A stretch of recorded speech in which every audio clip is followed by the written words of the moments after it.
Hello everyone, my name is Nick and today I'm going to be talking about why we shouldn't recreate on wet trails. Trails are a great way to get out and explore the outdoors, whether you're on a bike, a horse, or hiking. However, there are times when it is not appropriate to use these trails. To start, I wanted to talk about how much time and effort and money it goes into making these trails. This trail, like all the other trails in the Southview Trail System, were built mainly by three crews: BLM crews, IIC crews, and IMBA crews. IMBA is an organization that specializes in building mountain bike specific trails. And anytime the BLM contracts them out to build a trail, it can cost the BLM up to $20,000 depending on how long it takes them to build the trail. So this trail here, we're at Black Ops in Schertz Canyon. This trail opened up in November, and this trail is about 1 mile long, and it took these three crews about 3 months to build. So you can do the math yourself.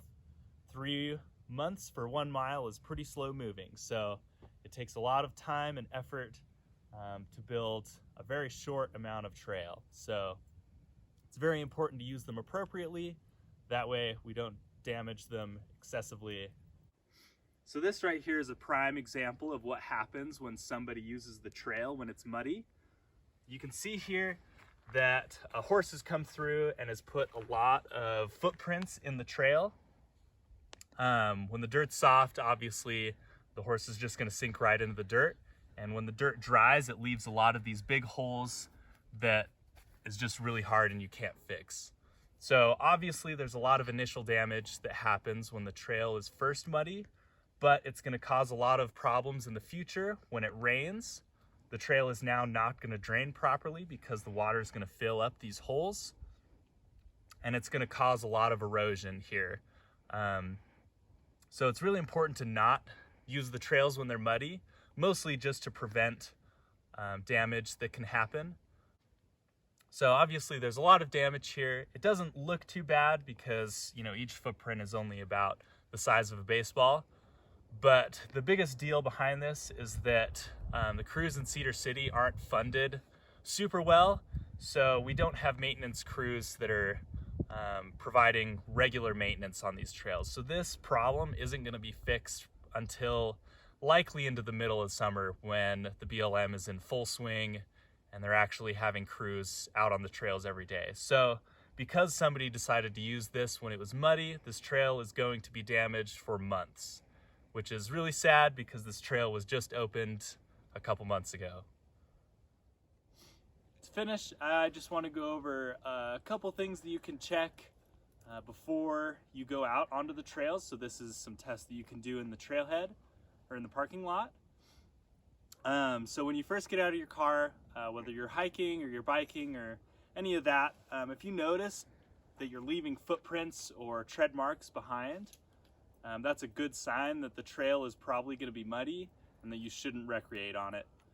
Also, if you notice dirt coming up onto your shoe, so it's sticking to your shoe or sticking to your tire, that's also a telltale sign that a trail is going to be muddy. So just be smart and use common sense. That's the basic rule of thumb here. And then, especially in Cedar, there's a couple different soil types in the different trail systems. So for example, here in the Southview Trail System, the dirt's more of a clay texture, so it takes a lot more time to dry out, whereas in Three Peaks or Thunderbird Gardens, it's a lot more sandy, and so it dries out a lot quicker. So if there was a really large rainstorm, it might be smarter to try going to one of those trail systems first, because they are more likely to dry out quicker, whereas these trails will take longer. The basic rule of thumb that I like to go by is I like to give it 3 days of some really good sunshine and some hot weather to dry out the trail after a really big rainstorm. If you don't want to go out to the trail, that's a good rule of thumb to go by. And then one thing to remember, these trails are on public lands and they are meant for everybody. And so just remember to not be selfish when you are going out. If the trail is muddy, just go home and save your adventure for another day. It's not worth it to go out and ruin the trail and ruin somebody else's future experience, because these trails are meant for everybody to use. So be respectful of everybody else and their experiences. Thank you for listening to my lesson.